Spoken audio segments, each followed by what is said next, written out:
వీరకు అదేవిధంగా మమత చెల్లె ఈ కార్యక్రమానికి ఆహ్వానించిన సాల్మాన్ గారు, అలాగే మా నర్సన్న గారు, వేదిక పైన ఉన్న పెద్దలు మా నర్సిరెడ్డి గారు, అలాగే చైర్మన్ గారు, మా డిసిసి అధ్యక్షురాలు లక్ష్మి గారు, వేదిక పైన ఉన్న పెద్దలకు, అలాగే మా జిల్లా వాడు గలం విప్పి పాట పాడితే ప్రజలంతా కూడా గుండెలో నుంచి కదిలి రావాల్సింది ఏదైనా కూడా. అలాంటి పాటలు పాడతారు మా వాడు. గర్వంగా చెప్పుకుంటున్నాను. నిజంగా కూడా ఇక్కడ ఈ కార్యక్రమం చూసిన తర్వాత నేను ప్రొద్దున అనుకున్నాను, రాగలుగుతానా, నేనంతా కూడా మినిస్టర్ గారి కార్యక్రమంలో ఉన్నాం, ఇవాళ రాగలుగుతామా లేదా అనుకున్నాను. కానీ రాత్రి 2 గంటలకు ఇల్లు చేరినా కూడా ప్రొద్దున లేచి మళ్ళీ రావడం జరిగింది. నిజంగా కూడా కదిలేది కదిలించేది, పెనునిద్ర వదిలించేది కలలే అన్న సిసి గారి అక్షర సత్యాన్ని మనం ఇక్కడ చూడాల్సి వచ్చింది. ఇక్కడ ఇంతమంది కళాకారులు ఉంటే నిజంగా వీళ్ళని వదిలిపెట్టి పోవాలని లేకున్నా పోక తప్పదు. కార్యక్రమాలు చాలా ఉన్నాయి. మీ ప్రతి ఒక్క కళాకారులకి, ఇక్కడ పాటలు పాడిన ప్రతి ఒక్కరికి కూడా అభినందిస్తూ, జీవితంలో ఎక్కడైనా ఎప్పుడైనా కూడా కళాకారులకు మేమున్నామని, మేమందరం కూడా మీ వెనుక ఉంటామని చెప్పడానికి నేను సిద్ధంగా ఉన్నాం. కాంగ్రెస్ పార్టీ ఎప్పుడైనా కూడా మీ అందరి తోడుగా ఉంటూ మీ అందరికీ అండగా ఉంటుందని తెలియజేస్తూ, మరొకసారి కళాకారులందరికీ కూడా చేతులెత్తి నమస్కరిస్తూ, మీ గలం విప్పాలి, మీరు పాటలు పాడాలి, ప్రజలను ఉత్తేజం చేస్తూనే ఉండాలి, ఈ రాష్ట్రాన్ని ముందుకు తీసుకుపోవాలి, ప్రజలలో ఉన్న నిరాశను నిస్సులను పటాపంచలు చేస్తూ కూడా భావితరాలకు మీరు ఏమి ఇవ్వాలనుకున్నారో అది ఇవ్వడానికి మీరు ఎప్పుడు కూడా సిద్ధంగా ఉండాలని మరొకసారి కోరుతూ, మీ యువతరానికి మీరు ఆదర్శంగా ఉండాలి. మీరు పాడే ప్రతి పాట కూడా ఈ దేశానికి, ఈ రాష్ట్రానికి మంచి చేసే విధంగా ఉండాలని కోరుకుంటూ సెలవు తీసుకుంటున్నాను.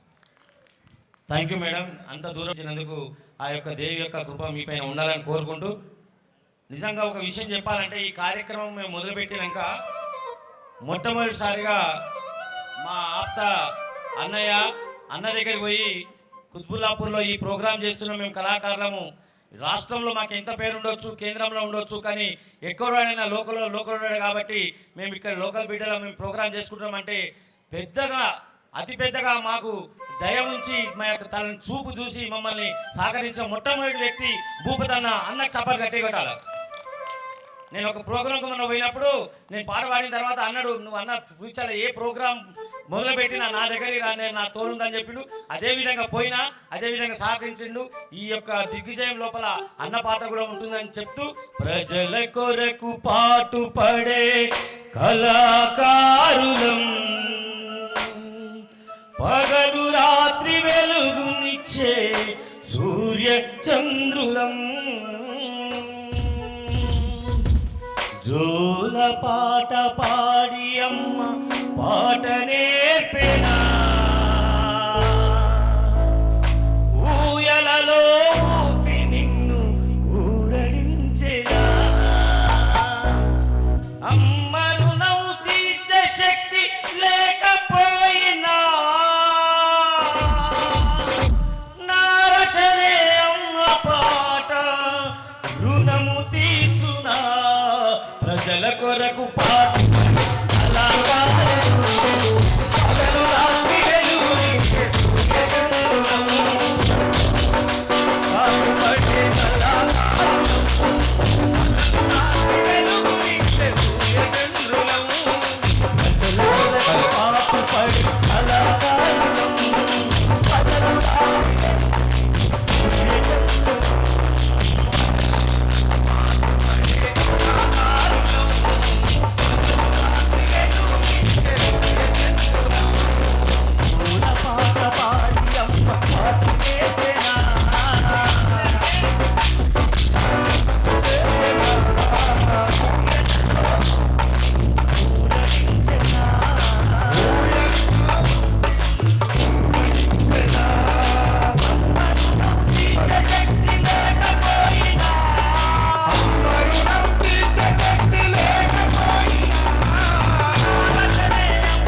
తీర్చునా ప్రజల కొరకు పాటుపడు తప్పలు కూడా లేదు అందరూ